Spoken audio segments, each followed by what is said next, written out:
Class में वो हमेशा सबसे आगे बैठती थी और मैं हमेशा उसके पीछे।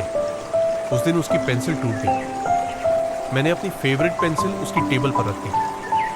वो मुस्कुराई लेकिन कुछ नहीं कहा। हर दिन मैं उसे नई पेंसिल देता रहा। आखिर एक दिन एक पेंसिल में जवाब मिला। उसने कुछ नहीं कहा, बस मुड़कर देखा।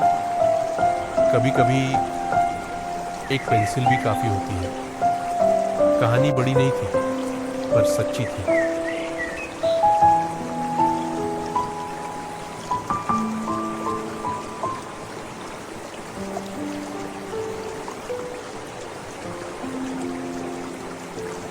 सर्दियों की एक शांत सुबह थी। हिमालय की पहाड़ियों में बसा एक पुराना शहर बर्फ की चादर में लिपटा हुआ था।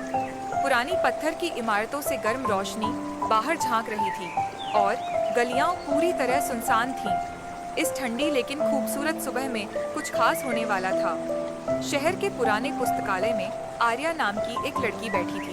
वह किताबों की अलमारियों से घिरी हुई थी। एक किताब के पन्नों के बीच उसे एक पुरानी पीली चिट्ठी मिली। उस पर लिखा था, मुझे आखिरी ट्रेन पर मिलो। आर्या के चेहरे पर हल्की सुनहरी धूप पड़ रही थी। उसकी आंखों में जिज्ञासा और दिल में हलचल थी। सांझ का समय हो चुका था।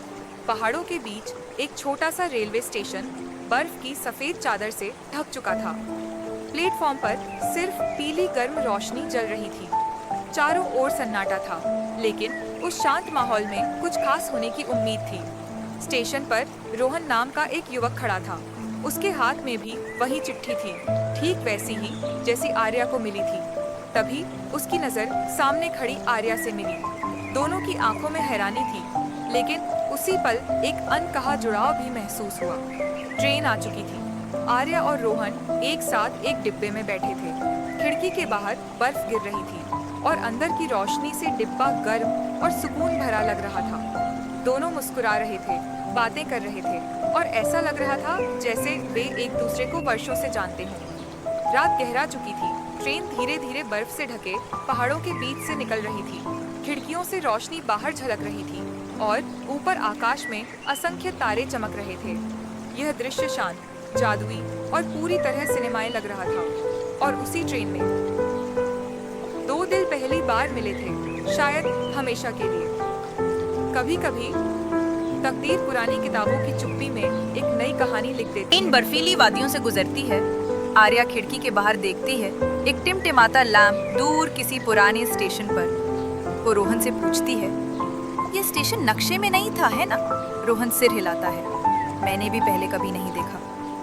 ट्रेन अचानक धीमी हो जाती है और वही पुराना स्टेशन सामने आ जाता है, सुनसान और रहस्यमयी। डिब्बे में हल्की सी घंटियों की आवाज आती है, जैसे कोई अदृश्य मुसाफिर चल रहा हो।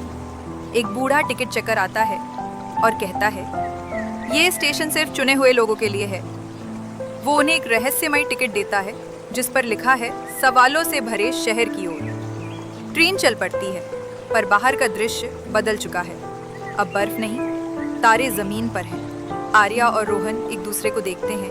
क्या हम कोई सपना देख रहे हैं? टिकट चमकता है और आवाज आती है, हर जवाब एक नई कहानी है। डिब्बे के बाहर एक दरवाजा खुलता है जो कहीं और ले जाता है, जैसे कोई और दुनिया।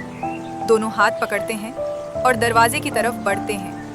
कहानी खत्म नहीं हुई, ये तो बस एक और अध्याय की शुरुआत है। आखिरी ट्रेन पर कथा आरोग्य।